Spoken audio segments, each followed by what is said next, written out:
Shri Īśopaniṣad session started, and we shall continue from where we left last. So we completed mantra 4, and today we will start mantra 5. And mantra 5 is one of those great verses, and we will discuss why this verse is so famous that even from other religions, like Dr. Zakir Naik, who's a renowned fundamentalist Islamic. I remember the first time when I heard his lecture was when I was in university, and somebody, probably a Muslim student, I guess, they had the desk and they said, "Oh, we are going to do this a spiritual lecture. Would you like to come?" And I attended it here in UK. So that was my opportunity to hear him live. And later on, when I followed him, I heard him for a while. Then this was one of those mantras, because he did comparative studies, and this is one of those mantras he publishes and he says a lot. So why he does it, we will discuss. It was interesting to hear from him. Of course, I don't hear him anymore. I think he's in somewhere. I think there is some sort of what I would say, sort of anti activity against him. Yes. So yes. we don't hear him, but he's very learned, clever man, isn't it? He knows everything about every religion. Yes, that's right. Yeah, he does, and that's the reason many people get attractive towards him. And but there are a few things which when I started looking for the references what he said, then I found some of the gaps, and today we might discuss one of them as well. Yes. Okay. This is all based on Srila Prabhupada's teachings, and let's do Mangalachan, take the blessings, and we shall resume.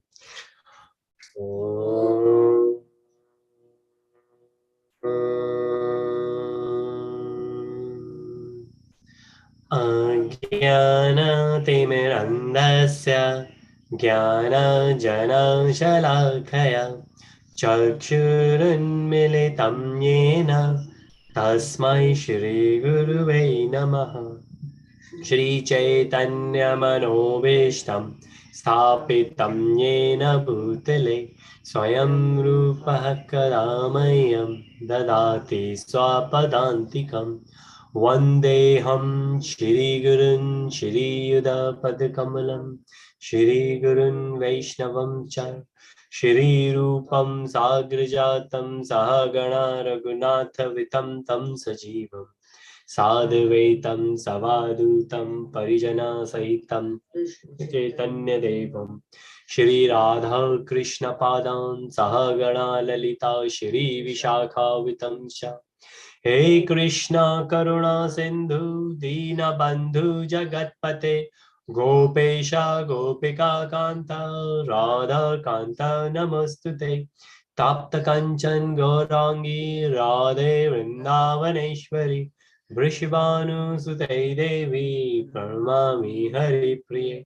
Vanchagalpatarubhyascha Kripau Sindhubhya Cha Patitanam Pavanebhyo Vaishnavebhyo Namo Namaha Namo Vishnupadaya Krishna Prishtaya Bhutale Shrimate Bhaktivedanta Swami Niti Namane Namaste Saraswate Deve Gauravani Pracharine Nirvishesha Shunyavadi Paschat Deshitarine Jai Shri Krishna Chaitanya Prabhu Nityananda Shri Advaita Gadadara Shri Vasadi Gaur Bhakta Vrinda Hare Krishna Krishna Krishna Hare Hare Hare Rama Rama Rama Hare Hare.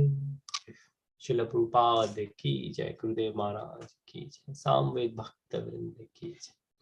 Jai Jai Shri Radha Hare Krishna. Welcome everyone. In today's session, so just a quick overview, we saw the first segment of 3 verses and the invocation, where we learned about Īśopaniṣad principle, the detachment from material and attachment to Krishna, and the benefits of attaching to a spiritual Lord and detaching to the material world. Then we got to the second segment, which is, so the first one, invocation to the verse 3, living in harmony with Ishvara, and the Īśopaniṣad principle that everything belongs to Krishna, to Ishwar. And then the second segment is from verses 4 to 8, that Ishwar can be only understood by spiritual vision. And we have seen this in the case of Mahabharata, Bhagavad Gita, where Krishna gave the Divya Chakshu to his disciple and friend Arjun. And then going forward, if we see 4 to 8 further divided, and then we are looking to the first segment of that, verses 4 to 5. So we've completed 4, and now we are going to move towards the 5th, that Ishwar is inconceivable to our normal intelligence. So we do have material intelligence and we have spiritual. So we need to spiritualize our intelligence, and how we can do it. And once we will able to do it, how that spirituality, how that intelligence will help us to enhance our spirituality. And that's what we are looking for. Hare Krishna. So Hindi भाषी भक्तों का भी स्वागत है. हमने अभी तक जो डिस्कस किया, इन्वोकेशन, ओम पूर्णमदा पूर्णमिदम, भगवान पूर्ण है, पूर्ण भगवान से हम निकले हैं, हम भी पूर्ण हैं, और पूर्ण भगवान से हम पूर्ण निकलने के बाद भी भगवान पूर्ण ही रहते हैं. और उसके बाद में हमने शुरू के 3 वर्सेस देखे श्री ईशोपनिषद में, जिसके अंदर हमने ईशावास्यम प्रिंसिपल देखा, जब सब भगवान को हम अर्पित करते हैं वो भगवान का ही होता है. और हम कोई भी चीज अगर यूटिलाइज करें, अपने यूज में लेकर आए, अपने उपयोग में लेकर आए, तो हमें ये सोचना चाहिए, समझना चाहिए कि सब कुछ भगवान का ही दिया हुआ है और भगवान की ही सेवा में हमें लगाना चाहिए. चाहे हमें कोई भगवान ने स्किल्स दिए हों, चाहे कोई भगवान ने हमको मनी दी हो, इनहेरिटेंस दी हो, कुछ भी हो, वो भगवान की ही सेवा में हमें लगाना चाहिए. और अगर इस तरीके से हम अपना जीवन बिताएंगे तो मंत्र 2 के हिसाब से हमको क्या क्या बेनिफिट्स होंगे, हम आध्यात्मिक जगत में के हिसाब से अपनी लाइफ को प्रिपेयर कर सकते हैं. और अगर हम ऐसे नहीं करेंगे तो मंत्र 3 में बताया गया है कि हम मटेरियल वर्ल्ड में सफर करते रहेंगे, जो कि मोस्टली हम करते हैं, क्योंकि हम भौतिक और आध्यात्म के बीच का डिफरेंस नहीं समझ पाएंगे. भौतिक चीजों के ही अंदर रहेंगे तो भौतिक एक्सपीरियंस ही लेते रहेंगे, और भौतिक एक्सपीरियंस क्षण भंगुर ही है. वो क्षण 1 घंटा हो सकता है, 1 दिन हो सकता है, 1 हफ्ता, 1 साल हो सकता है, लेकिन क्षण भंगुर है, इसका मतलब है कि वो भौतिक जो भी है मटेरियल वो जाएगा ही जाएगा. इसलिए अपने आप को भौतिक से अलग करके हमें आध्यात्म से जुड़ना चाहिए. हालांकि इसका मतलब ये नहीं है कि भौतिक कि जो हमारी मटेरियल ड्यूटीज हैं उससे हमको नजर चुरानी चाहिए, हमको पूरी रिस्पॉन्सिबिलिटी लेनी चाहिए जो भी मटेरियली जिस भी चीज के अंदर हम इन्वॉल्व है. लेकिन स्पिरिचुअली हमें ध्यान रखना चाहिए कि आध्यात्मिक ही हमारा गोल है. इस मनुष्य जीवन का जो गोल है वो भगवान की सेवा ही है.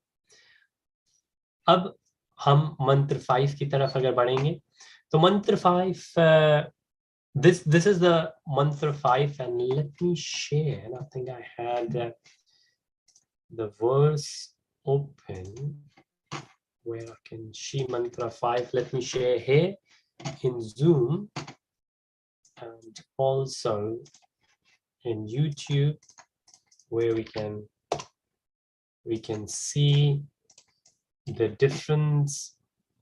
Srila Prabhupada's Shri Īśopaniṣad with purpose are there on that link. And this is the verse. And if we see the verse, it's and the reason this verse is so popular. And as I said, not only Vaishnavas, not only those who follow the Vedanta, because Upanishad is Shri Īśopaniṣad is one of the Upanishads which are followed by Vedanta as well. And not only them, but other religious people, they also love to follow that. And the verse itself is Tad ijanti, tad naijanti. Now, what does that mean? We will see in a bit. But it says the Lord does this, but Lord doesn't do it. And it's contradictory. It's apparent contradict. And we will see how. And that's why it's so hard for us to conceive this idea, to understand this idea, to perceive this idea. that how is this possible? How is this possible? But this, of course, is possible.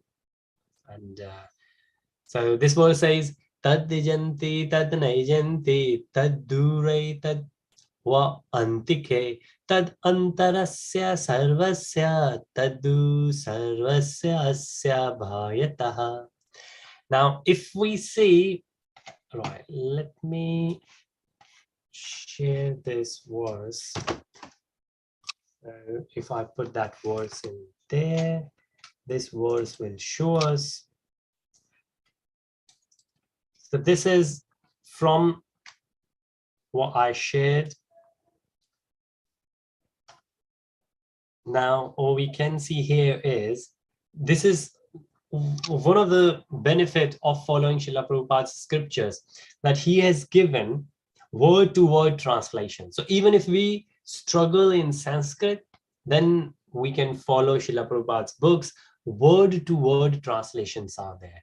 And there are different languages. So if you take English, there are Sanskrit to English. If you say Gujarati, then from English to Gujarati. And if you take Marathi, Hindi, then English to respective languages, Chinese, Russian, French, and these are some of them which I have seen, because I've met those devotees. They read Bhagavad Gita and Srila Prabhupada's scriptures in their own language, which is great to hear. And then, so it says Tad.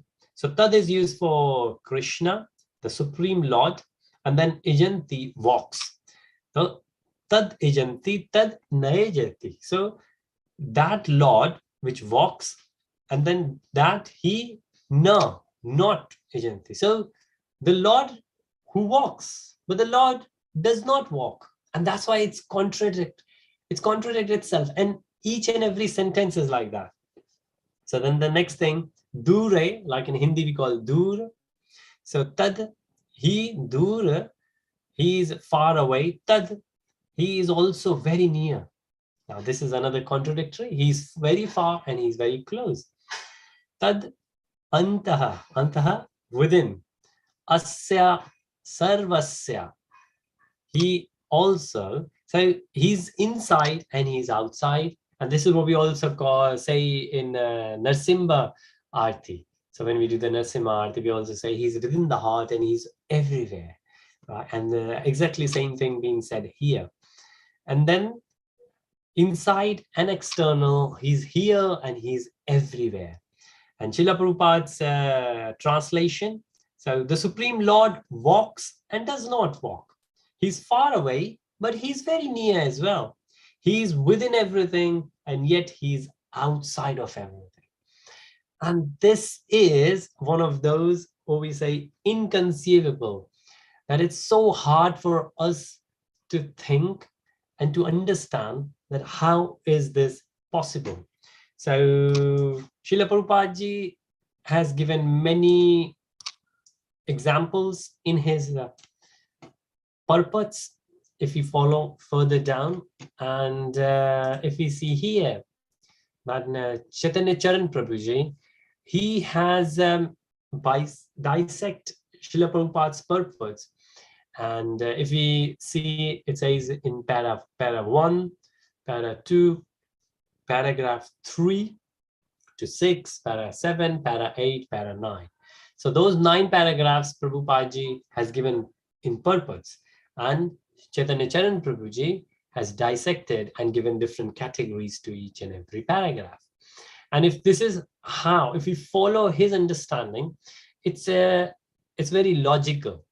And why I have used this word, because he has used this word a lot of times explaining this mantra. So in this mantra, of course, this is one of those where we get confused. And it's easy to understand that we or anyone could get confused. And that's the reason we need spiritual masters. That's the reason we need guru. That's the reason we need senior devotees. We need Vaishnavas.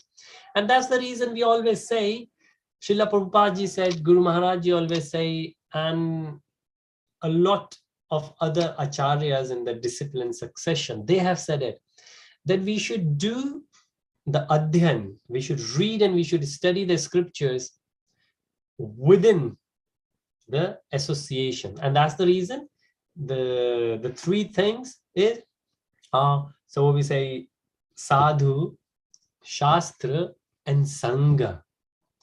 So sadhu is could be your guru. Then shastra, so we should always study the scriptures. But how we should do it? So that we should study so sadhu will help us, the guru will help us, Vaishnavas will help us to study the scriptures. But then we need to, only when we will study them in the sangha, in association. And Gautam Buddha also said that when he said three things, that whenever he used to initiate everyone, he always used to take three vows from the disciples. And one of them was that I bow down to Buddha, and then I bow down to Dharma, and then I bow down to the Sangha.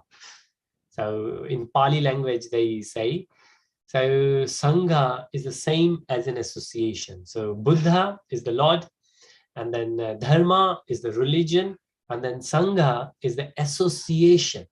And that's why in Krishna consciousness, we always say that A stands for association, B for books, Bhagavad Gita, Bhagavatam, C for chanting. Now, chanting is the topmost thing. But to get to that level where we can sit alone with a pure heart and mind, we can chant, we need to associate with devotees, read and study Bhagavad Gita and Bhagavatam, and then only we will be able to chant alone. But of course, if we can't do, we can always start chanting ourselves as well at home. But chanting is very important. And then, of course, then we follow D, we say is for the diet. Is when we have the prasad, we just don't eat anything. We cook at home, we offer to the Lord, and then we take that food as prasad. Very, very important. And not only that, that prasad helps us, that prasad helps everyone else. Because if from our logical mind we try to understand Krishna, then it's very nice. If our logical mind we try to understand the scriptures, then it's hard, because some of those, and that's why Upanishads, they are. So Shri Īśopaniṣad is one of those. And you can see the last mantra we did, mantra 4, we spent like 5 hours understanding. Even this one, this is just one sentence. But just from our understanding, it's hard to understand that how come the Lord walks and he does not walk. He's far away, but he's very near as well. He's within everything, and yet he's outside of everything. So only from the scriptures we can go through association and Sangha, and then we can understand that. So what Chaitanya Charan Prabhuji has done, he has given these categories, and we will see them one by one. So the very first one, supreme must be inconceivable. Now this is a very good point, because we have seen this number of times, and we will see that other mantras as well going forward. And just to mention one thing here, on the top you might say Bhakti courses, and this is the website bhakticourses.com. And Chaitanya Charan Prabhuji has developed many courses, and some of them are free of cost, some of them he charged very minimal, like a donation. But bhakticourses.com, if you go, I think there is hardly any course which is not there. He has developed a lot of courses, and his explanations are very, very logical. And the way he explains, he has understood a lot of things himself. He's a very clever, smart, and devout devotee. So he's one of those we can always take association from. Now, the way he explains, so absolute truth, which is, so all the Upanishads, they don't give the names. So we get the names when we take Puranas, Brahma Puran, Brahmaji, Vishnu Puran, Vishnuji, Shiv Puran, Shivji, Skand Puran, Lord Shivji's son, Skand, Kartikeya, Murugan, his name is there. And similarly, the many names are there. Bhagavatam, of course, Lord Krishna.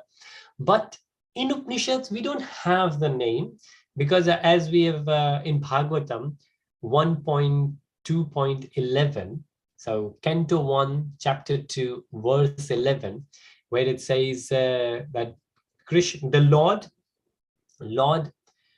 so 1 to 10 says the purpose of the life is to inquire, And the next verse, 11th verse of chapter 2 of Canto 1 says that we should inquire about what? We should inquire about the Lord.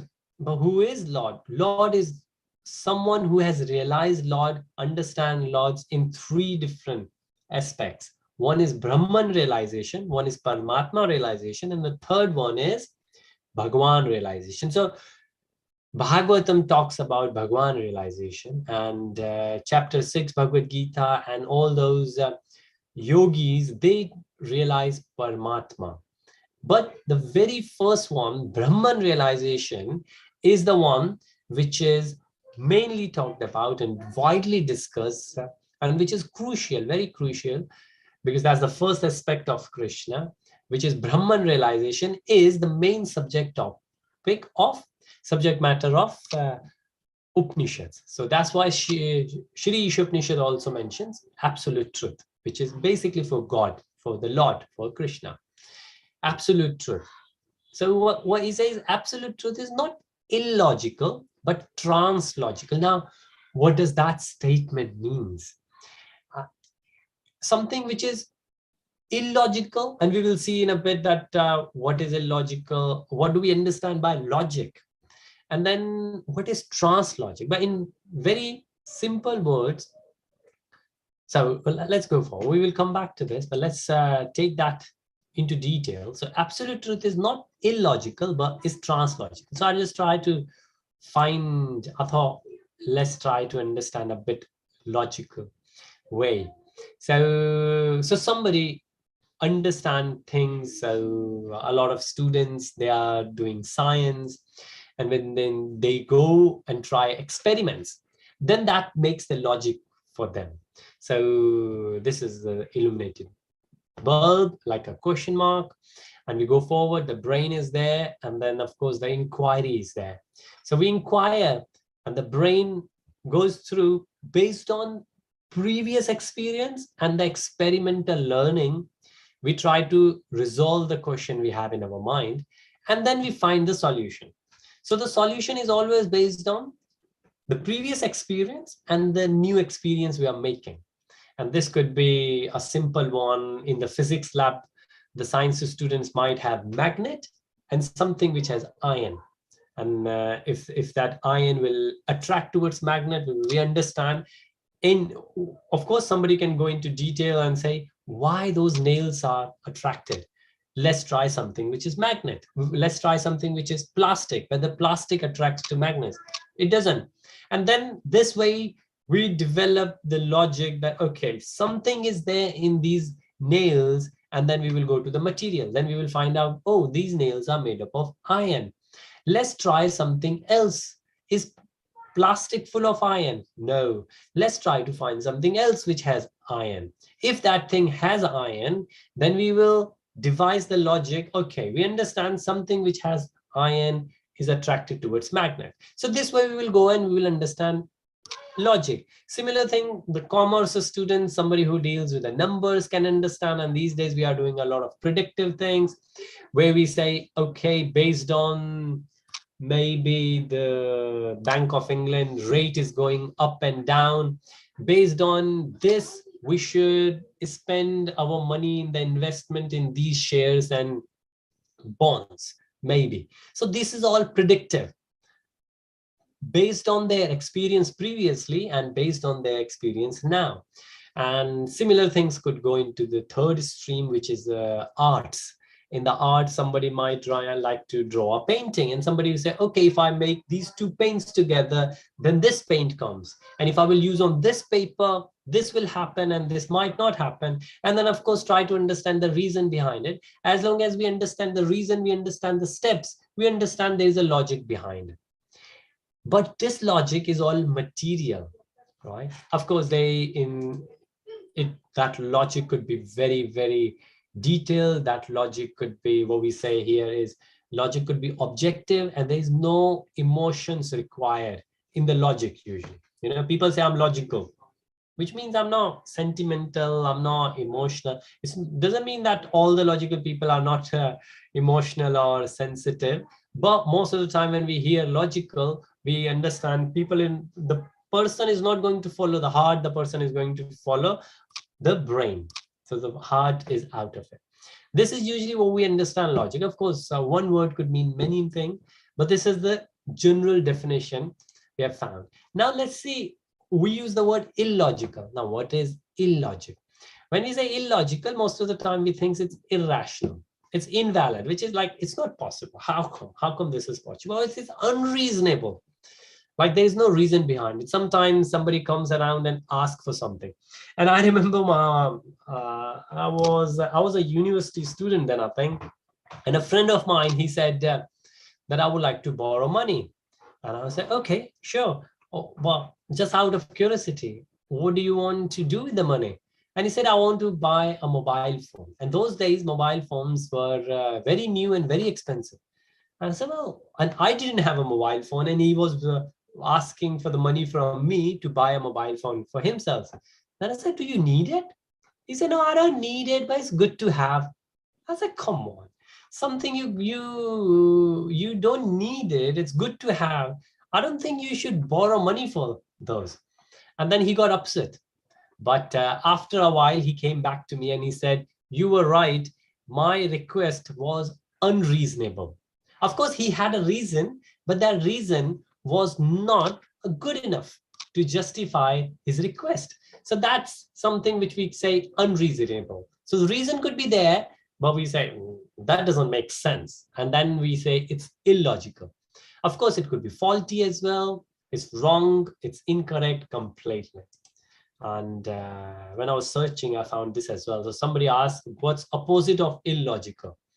And then usually this is what people understand, that of course, logic, rational, reasonable, sensible, correct, wise, very sound, very valid, true and coherent. Now, some of the words are okay: reasonable, rational, logic, sensible, correct, which means we are saying something which doesn't make logic to us is definitely incorrect. Now, I remember those days when people didn't understand how magnet works. I remember I went to a village and people didn't know how magnets work. And there was a guy who was doing a magical show, like what happens in the village sometimes. And he was using magnet, and he was just doing the normal stuff. And the magnet was under the table, and on the top of the table, things were moving. And for people, it was unbelievable.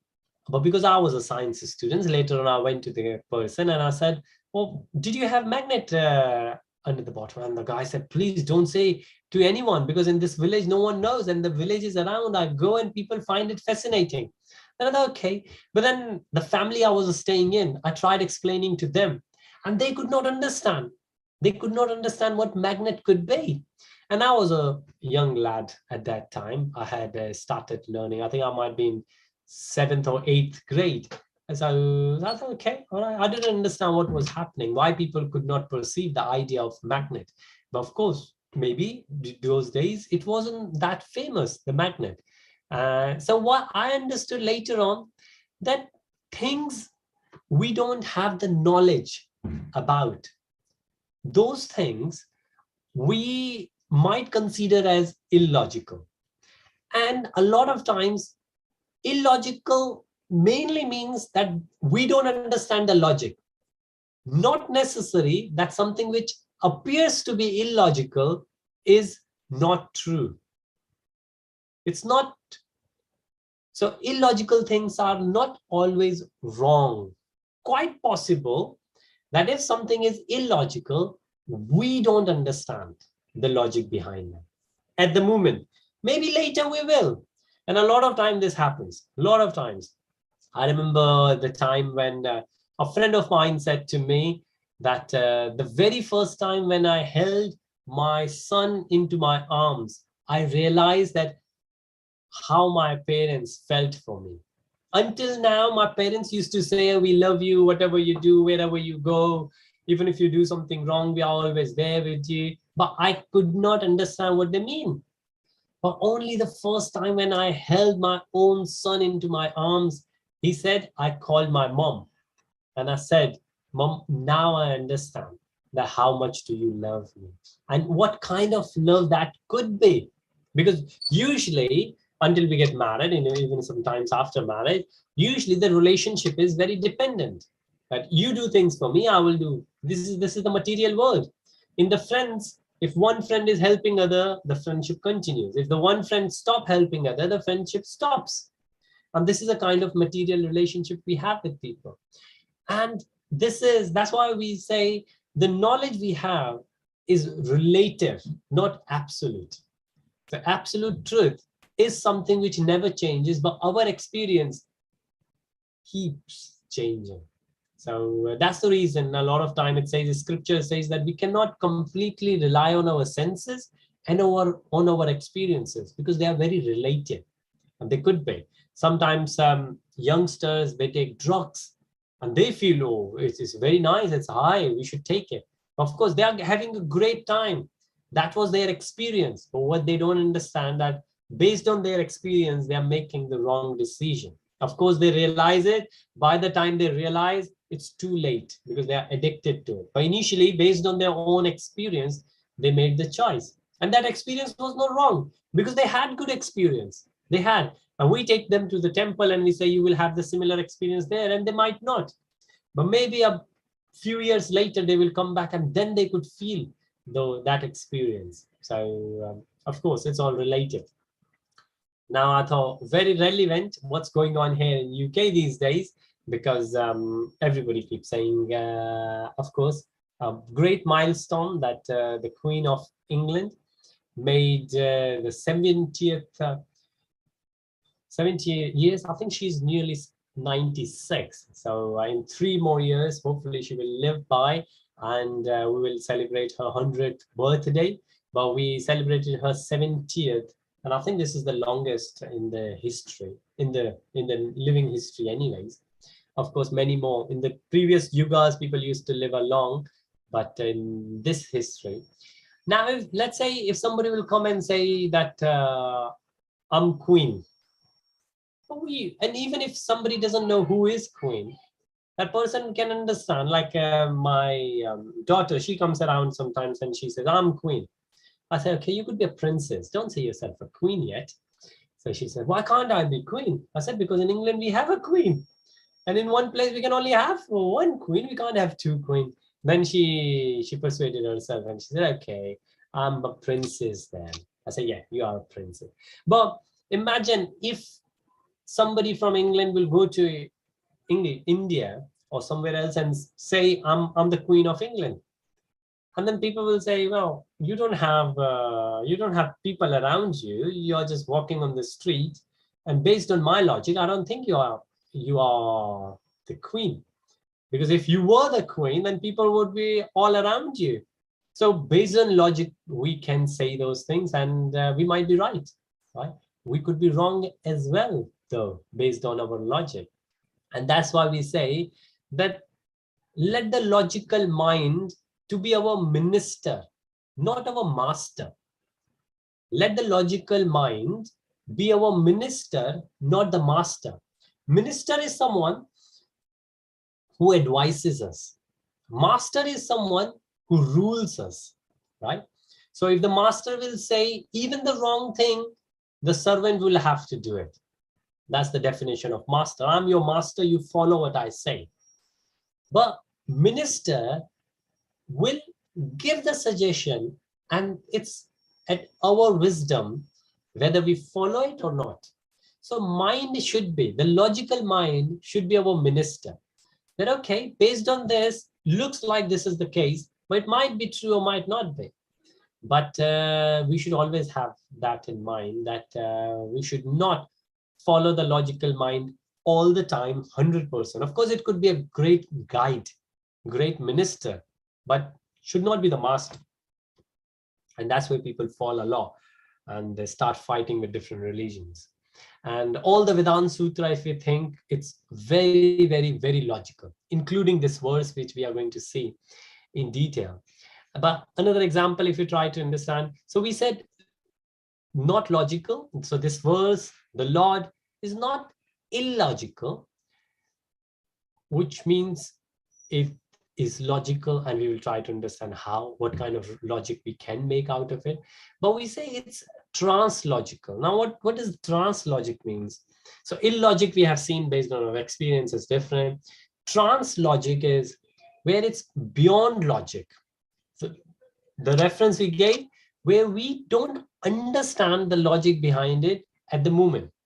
So if I try to explain A-level physics to year 4, so my daughter is in year 4, if I try to explain it to her, that will not make any logic or any sense to her.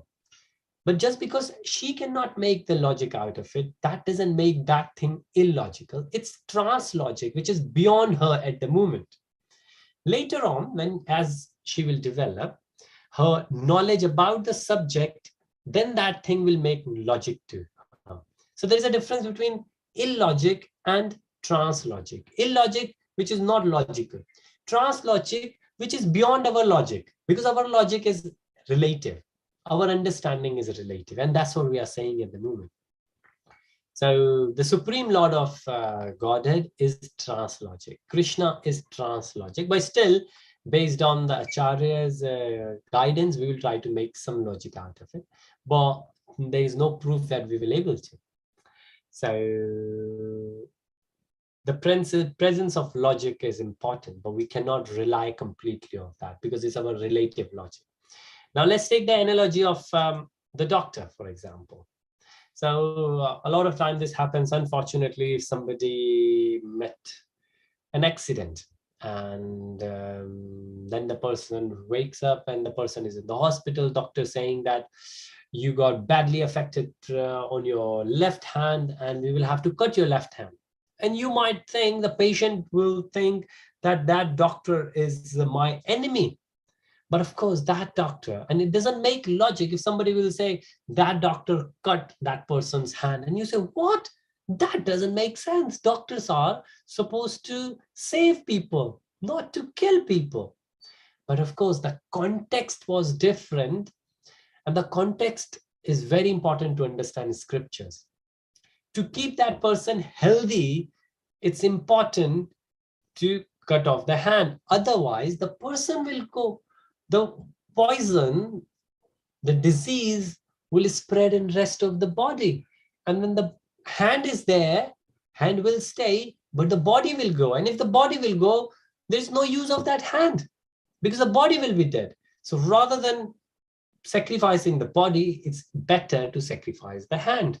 And we can understand with the context, we say, all right, okay, this makes logic, even though initially it didn't. But now when you have explained, to keep myself in a healthy state, I wouldn't mind you cutting my hand off, even though that's not the desirable outcome. But that's the wise and logical outcome at the moment. So once we understood the context, it's much easier for us to understand it. And similar thing, we can understand that why experience is so important. So a lot of time, like in Corona time also. So last weekend, one of our friends visited, and a good friend of mine, and we were together for many years, but they are in England, but we didn't meet each other maybe for last 7-8 years. We were traveling in Middle East, we came back, and then for last 2-3 years, the environment was like this. But they traveled to London. They are not in London, they are in Midlands. And then they traveled. My friend has always been health fitness. He's a freak. He always is. So he's looking great. But his wife, she has put up a lot weight. And when I saw her, I said, what happened to you? And because I remember 8 years back, she was thin, like you can't be thinner than that. And this time she's like, I would say, double of her size. And then, of course, when the conversation happened, we realized that during Corona, she lost her both parents. Initially, she lost her father, and a few months later, she lost her mother as well. And she went under depression. And in depression, it happens sometimes that either people lose weight because they don't like to eat anything, or on the flip side, people start eating a lot of things just to come out of depression, of course, which she did. But yeah, she ate a lot. She didn't look after herself because she was in depression. And now it's hard for her to shed that extra weight, but she's working on it. So without that context, when I just saw her, it didn't make logic to me, because she's the wife of my friend, and my friend has always been a health fatigue. He goes to gym, I think 5 days in a week, and when he goes, he spends like 2-3 hours, and he is fit like anything. He's 45 years old, and his body looks like maybe 30 years old, because he looks after so much. He says there is nothing else in his life looking after his body. And his wife will, of course, get some good things out of my friend's lifestyle. So it was very illogical for me to see that why she put up so much weight. But of course, when the logic went through, I understood that, right, okay, that's the thing. But then the other thing happened, that I wanted to say to her that, well, I understand now. But then I thought, no, that's wrong, because I can't understand, because I have not lost, my parents are there. So I can't experience that. But my wife, she can, because my wife, she has lost her father. And my friend, her husband, he has lost her father as well. So both of them, they can say that we understand you, but I can't say that. So a lot of times we need to go to the experience to understand things.